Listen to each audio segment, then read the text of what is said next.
the organization of human life, its systems of communication and systems of control are extended more and more and more in just the same way, for example, that by assimilating the minerals out of the soil and the rays out of the sunlight, a plant like a fern grows and grows and grows and extends its form. And in this way, its organization prevails. Now then, you see, if you take this task of what we call the conquest of nature, the task of making order victorious over chaos or randomness, if you take this seriously, you will look upon it as warfare. And you will firmly believe that the most urgent thing that there possibly can be is to make order prevail over randomness, to make good prevail over evil, to make life prevail over death. And we find that when we are in a contest of this kind, a serious warfare game of this kind, and we take it seriously, we are involved in it in a very deep and bitter sense.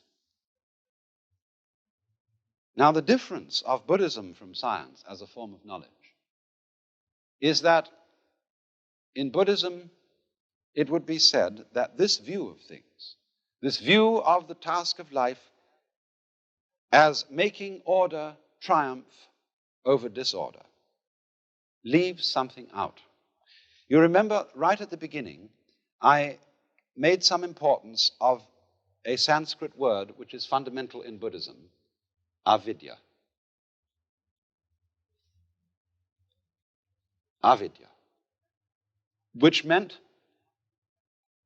means non, vidya, knowing. Non-knowing or ignorance, or better, ignorance. Ignorance, in other words, leaving something out of account.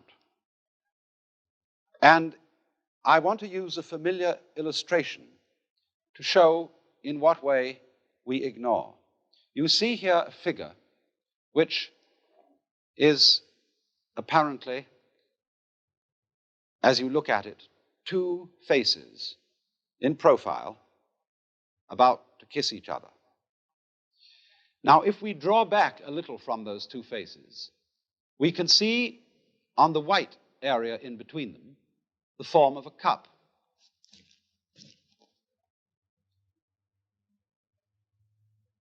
But the interesting thing about this is that as you look at it, you will either be able to see the form of the cup or the form of the two faces in profile, as it were, about to kiss each other. You can alternate them between them very rapidly, but you will not be able to see them both that way at the same time. In other words, either the white must be the background and the black the figure on the ground, or else the black must be the background and the white cup showing up on it. And so in this way, we are unable to see, really, we can think it. After a while, we can get accustomed to the idea that the figure and the ground, the black and the white, are mutually necessary to each other. In that figure that I showed you, you could say both the cup with the stem and the two faces are there. But our ideas about them, our concepts, are mutually exclusive, and we cannot see them both at the same time. And in the same way, in this figure that I drew, we either see the sawn-off stumps or the bear claws. It's difficult to see this figure both ways at the same time. And so, also, just as we see one and not the other, so we identify ourselves. After all, when you're looking at the white figure in that illustration, which is the cup, you, as it were, identify with the cup. When you look at the two faces, you identify with the profile. So in the same way, when we experience the world around us, we identify with the subject, the knower. We don't identify with what we see. But as a matter of fact, if there is nothing seen, there is no experience of a seer. If there is no seer, there is no experience of anything seen. They both go together in the same way as the black and the white. And this idea that the yes and the no, the black and the white, the inside of a class, say we draw a square as representing fundamentally the idea of class. I can't have a square which doesn't have both inside and outside. They go together.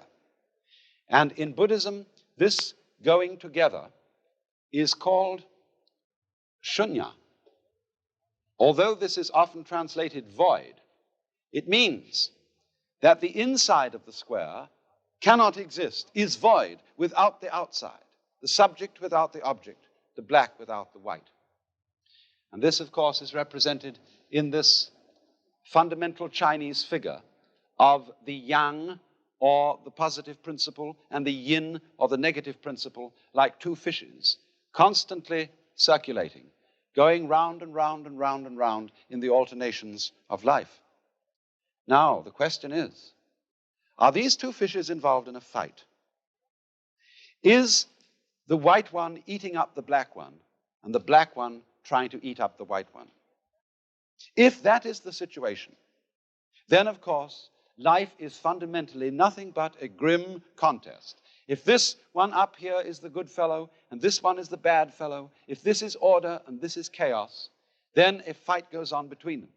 And that's largely the way in which our technology has interpreted man's situation as against nature. This is man, the white, the good fellow. This is nature, the dark, the bad fellow. And the white one has got to eat him up. But what happens if the white fish succeeds in eating up the dark fish? The white fish disappears as well as the dark one, because the white one is only there in relation to the dark.